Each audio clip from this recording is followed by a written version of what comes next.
La somatopsychopédagogie, c'est une approche qui est issue de l'ostéopathie et de la fasciathérapie, et en fait qui est à la fois thérapeutique et pédagogique.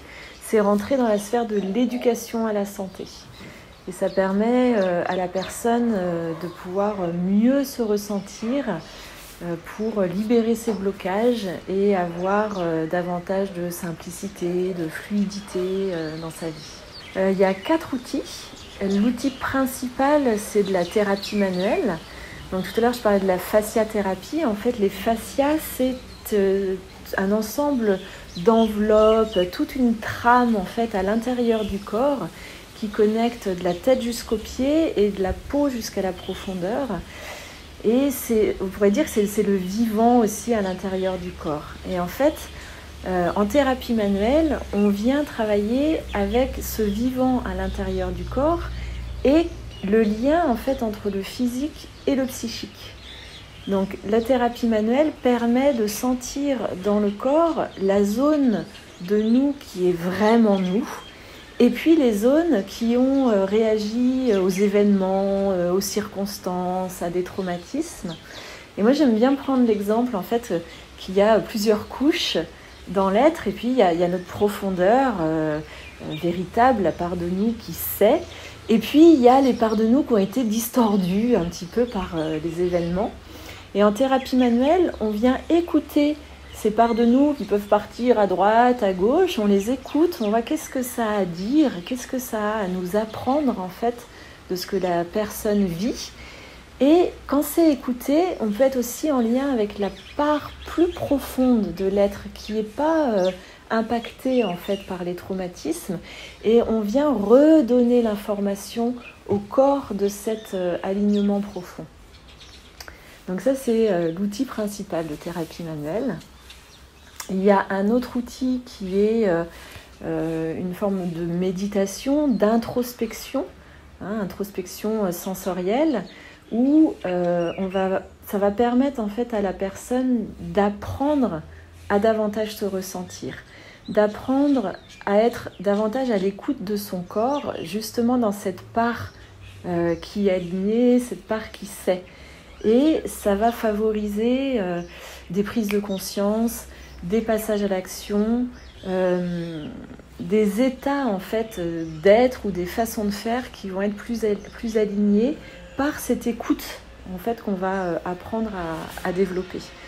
Et la méditation, c'est, je dirais, à la fois thérapeutique, ça vient dénouer tous les nœuds dans le corps, et dans cette approche-là, il y a vraiment le versant pédagogique justement pour apprendre à être en lien avec ça et en tirer du sens pour son quotidien. Il y a encore un autre outil qui est le mouvement sensoriel. Ça s'appelait avant la gymnastique sensorielle. Vu de l'extérieur, ça peut faire penser à du tai chi, mais c'est très très en lien en fait avec le ressenti interne. Et ça va être des mouvements lents, chorégraphiés, où là aussi on va apprendre en fait à suivre son intériorité, à être en accord, en harmonie avec son corps et ce lien avec le psychisme dans le corps. Et c'est un outil qui va amener beaucoup d'autonomie à la personne. Quand vous êtes allongé sur la table, on apprend à être présent, à savoir ce qui se passe, mais du coup, étant debout, c'est un passage vers davantage d'autonomie et de mise en action par vous-même. Voilà. Et le 4e outil qui se retrouve dans ces 3 outils, en fait, ça va être l'accompagnement verbal.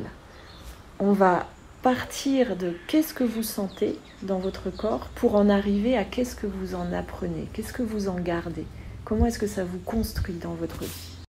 Une séance, il va y avoir un petit entretien verbal pour savoir comment ça va, dans quel mood en fait vous arrivez, est-ce qu'il y a une problématique particulière ce jour-là, comment est-ce que ça a résonné sur la séance d'avant s'il y a déjà eu une séance, mais c'est un petit peu un bilan de départ.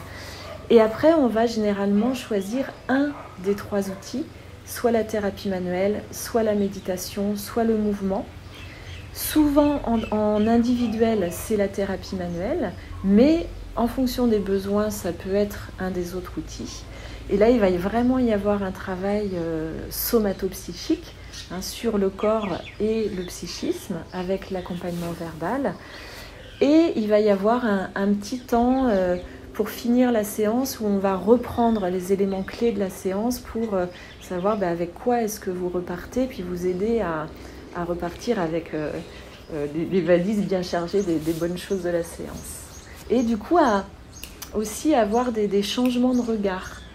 À partir de la richesse de la séance, comment est-ce que ça vous apporte un changement de regard? Alors, les personnes qui viennent me voir, moi j'aime bien dire, ça peut être monsieur, madame, tout le monde, quelqu'un qui dit moi ça va bien mais ça pourrait aller mieux. J'aime bien ce côté-là de dire qu'il n'y a pas forcément besoin d'un problème pour venir. Mais après, si on parle de champ d'application vraiment, ça peut être des moments de deuil, des moments de situations délicates, des gros changements dans la vie, un divorce ou des situations de vie qui se répètent avec un désir de vouloir y voir plus clair. Ça peut être s'il y a des douleurs physiques ou des douleurs psychiques et qu'on sent qu'il y a une nécessité de prendre soin de ça. Des personnes en quête de sens aussi, qui ont envie d'être plus en lien avec quelque chose de vrai à l'intérieur d'elles.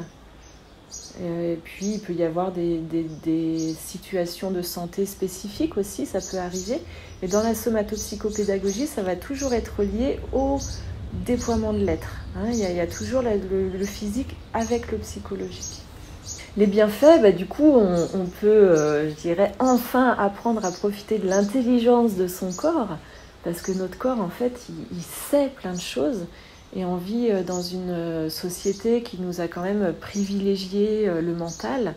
Et là, c'est une façon de pouvoir remettre le mental à l'écoute, presque le mental est à la disposition en fait de l'intelligence du corps. Donc il y a un vrai accordage entre tête et corps. Et le bienfait pour moi, c'est qu'il y a un réalignement avec une profondeur et cette intelligence du vivant en fait qu'il y a à l'intérieur de notre corps. Et ça nous permet d'avoir des prises de conscience, puisqu'on développe nos capacités perceptives. Du coup, on est plus en lien avec nous-mêmes, donc on a des prises de conscience et une manière de passer à l'action qui va être justement dans cet accordage entre la tête et le corps.